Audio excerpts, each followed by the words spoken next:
Hey everybody, it's Chris Bumbray here for JoBlo, and I'm at Cinemacon day 3. Am I looking a little bit tired? It has been quite the whirlwind, and boy, did we have a day here. It started off with a screening of the live-action version of How to Train Your Dragon, and if you're watching this by now, you'll know that a sequel has already been greenlit for 2027, and the reason is because, hey, they know they have a good movie. The audience seemed to absolutely love it. I had a great time with it.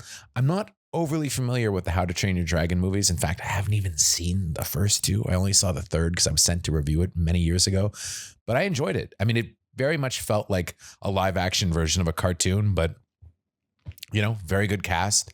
Production design is very nice, even if the movie is shot a little bit dark for my liking. I really like Nico Parker, Mason Thames, Nick Frost, Gerard Butler. Seemed like a very fun movie. Had a good time with it, and I'm sure that the sequels will be successful. I mean, I'm sure they want to do a trilogy, so I can totally understand why. The next biggest thing that I saw, of course, was footage from Jurassic World Rebirth. So this was kind of what they did was they showed us an extended trailer, I guess, which really kind of plays up the horror aspect of it. The first Jurassic Park movie was in a lot of ways scary, right? It was like Jaws on land. But I think that the Jurassic World movies with Chris Pratt, they got too action oriented, right? They were really like action movies. I mean, they had motorcycle chases in Jurassic Park movies, which never really made sense to me. This is definitely a return to more Jurassic Park with a really cool scene early on where a lab where there's some kind of gene splicing going on, ending in a massacre. Looks like Scarlett Johansson is in full on action hero mode in this. And Mahershala Ali, so if you've seen him in that photo with the flare, it's basically he's doing what Jeff Goldblum's Ian Malcolm did in Jurassic Park, where he's trying to like save his friends and some kids that are in jeopardy by luring the dinosaurs away. Everybody thinks he's going to die. I'm sure he'll be fine. I don't know. It seems like they're really teeing him up to be one of the big stars in the movie. Anyway, I think it looks fun, and I did not like any of the 3 Jurassic World movies, so that does say something. Okay, but the movie that I'm most excited about that I saw footage from is Nobody 2. Okay, I loved Nobody. I thought Nobody was one of the best action movies I've seen in the last couple of years, mostly because Bob Odenkirk is cast so brilliantly against type. So I've been really looking forward to the sequel, and here's the crazy thing. The trailer hasn't come out yet, but basically the movie is a remake of National Lampoon's Vacation, where Hutch takes his family on the road to like some resort. They even play Lindsey Buckingham's Holiday Road throughout the entire trailer. So he's taking them on vacation to try and bond with his family because he's been away killing people, because he's back at work. And they even bring Gramps along, Christopher Lloyd's character, wearing like a Hawaiian shirt and sunglasses. They go to a place where Hutch's daughter gets harassed. His son tries to step in. I think he ends up with a black eye, and big mistake because Hutch basically goes back and just demolishes the entire restaurant, beats the shit out of everybody. But turns out that the guys they beat the shit out of were henchmen and family of Sharon Stone's character, who's this matriarch who runs a whole crime clan that runs the entire town, drug running. They're involved in everything. And of course, they mark him and his family for death, want to kill them all. But of course, they're messing with the wrong guy. And you even see the Reza, who hasn't actually been confirmed in the movie yet, but he's actually back as Hutch's brother and Christopher Lloyd's son with a samurai sword, having a sword fight at the end. And this looks amazing. I'm not going to lie. This is the movie, probably the thing that I've seen at CinemaCon that I'm most excited to see, just because I love the first movie so much. And I love the director, Timo Janto. He's great. So this is going to be an awesome movie. Otherwise, I saw some cool footage from Focus Features. I love me some Wes Anderson. They showed a trailer for The Phoenician Scheme, which stars Benicio del Toro, Michael Cera, Bryan Cranston, Tom Hanks, Scarlett Johansson, Bill Murray, pretty much everybody in Hollywood, although Benicio del Toro definitely seems to be the star, and he plays this kind of worldly businessman who's involved in intrigue, who everybody's trying to kill, and he brings in his daughter who's in a convent to basically be his heir, and who looks like kind of a riff on like 60s international intrigue movies. Not necessarily James Bond movies, but like, those kind of international Alfred Hitchcock style movies like North by Northwest or Torn Curtain or Topaz or movies like that. And I'm really excited to see it. Although, boy, is he shooting it square. It's not only 1-3-3 to 1, but it looks like it's maybe like 1-2-2 to 1 or something like that, which is a little bit annoying, but hey, it's Wes Anderson. I mean, he's precious, right? I also saw some footage from Downton Abbey, the grand finale. Listen, I know that you people watching this are going to say, who cares about Downton Abbey? I'm a big Downton Abbey fan, okay? I'm not going to lie. It just, I don't know. I find it soothing and relaxing. They're my friends.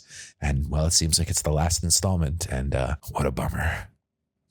Anyway, we also saw some footage from Bugonia, which is Yorgos Lanthimos' remake of Save the Green Planet.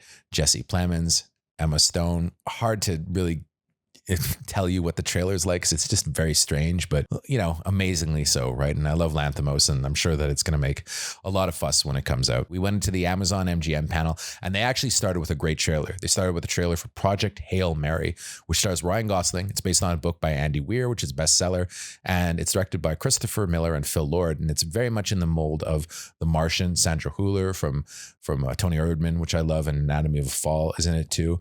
And it really does look like The Martian, where, the world is coming to an end. They have a Hail Mary mission where they have to send an unqualified astronaut who also wrote a brilliant astrophysics paper, who's a school teacher, up to space, where he befriends an alien named Rocky. Didn't see much of Rocky in the trailer, but Gosling looks like he's giving a great performance. It looks very Spielbergian, a huge epic scale to it. I think people are going to love it. It looks like a great film. It looks like a really good movie for Amazon MGM because it's a really like a theatrical experience, and I think it could do well like The Martian did. What a weird panel though, Amazon MGM. So one of the cool things about it is they had absolutely no sequels announced except for The Accountant 2, which I've already seen and I reviewed as part of my coverage at South by Southwest, and you'll all know that I loved it.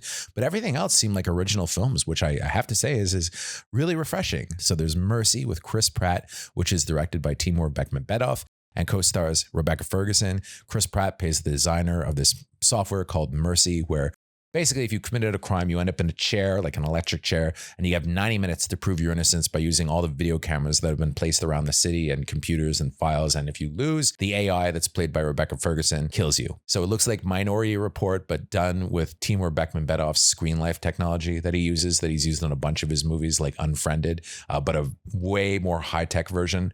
It's either going to really turn people off because Christopher Pratt spends pretty much the entire movie, it seems, strapped to a chair, or people are going to really like it. We'll see about that one. The other one that a lot of people were excited about, but I don't know, kind of rubbing the wrong way, is Crime 101. Now, if you have read my reviews on the site, you'll know that crime is my favorite genre. I love crime movies, but Crime 101, which is directed by Bart Layton, who did a movie I really liked called American Animals. It's so derivative of Heat. So it's based in LA, and it follows a jewel thief played by Chris Hemsworth, who seems like he's playing Robert De Niro in Heat, who's being hunted by a dogged, cop played by Mark Ruffalo, who again seems like he's doing Al Pacino in Heat, and they hook up with an insurance adjuster played by Holly Berry, and then there's a crazy stick-it man played by Barry Keoghan, and they all get involved in a big heist that's going down in Los Angeles. Again, it's shot just like a Michael Mann movie. It seems like Michael Mann light, even more so than Den of Thieves. Look, I love these kinds of movies, but my issue is Michael Mann is still trying to find financing for Heat 2. So if you're going to do a Michael Mann style movie, just let Michael Mann do it. But who knows? Maybe it's a great movie, and it certainly looks like Barry Keoghan's a lot of fun in this film. We also saw some footage from After the Hunt, which stars Julia Roberts, Ayo Edebiri, and Andrew Garfield, and it's directed by Luca Guadagnino, and it kind of takes on cancel culture, rather, where Julia Roberts plays a professor whose best friend is another professor played by Andrew Garfield, who's accused of sexual assault by a student. He says he's innocent. The student says he's not. Julia Roberts doesn't like cancel culture. We'll see what happens. Looks like it's going to push a lot of buttons, basically like the campus version of Tar. But the one that you're probably all excited about, and the one that you want to hear about, is Masters of the Universe. And we didn't get a trailer, but we did get a behind the scenes sizzle reel. What was cool about it is we got to see the characters for the first time, which I don't think anybody's seen yet. A lot of people didn't like the fact that the guy playing He-Man, Nicholas Gazeltine, he seemed like kind of a pretty boy, but the guy really got into shape, and he's got this kind of like tiny waist. He looks like He-Man does in the cartoons. In fact, the whole production design of the movie really looks like it's right out of the cartoons, and they even used some of the soundtrack from the cartoon, like when he says, "I have the power of Grayskull." It's all in there. The concept art that we saw is really, really cool, and the fight training sequences that we saw for He-Man look amazing. So it's going to be totally different than the canon movie. It's not going to be as harsh and grounded as people maybe thought it would be. I think it's going to really kind of hit a nice sweet spot between nostalgia for the cartoon and, something modern. But it looks like Amazon's really throwing themselves into the fantasy genre with this one, and I cannot wait to see it. I think it's going to be a total blast. Of course, I am a little bit disappointed because I went into the Amazon MGM panel hoping that I would get some James Bond news, because if anybody who watches any of these channels knows I'm a huge James Bond fan. I am JoBlo's James Bond guy, and there was absolutely no James Bond news. I was really hoping that, we'd hear the James Bond fanfare. and the new James Bond would walk out. Didn't happen. But hey, there's always Cinemacon 2026, isn't there? Thank you for clicking on our video, everybody. If you like what you saw here, please make sure you like the video and subscribe and share with your friends who like this sort of content. JoBlo was created by movie fans for movie fans, and we appreciate your support.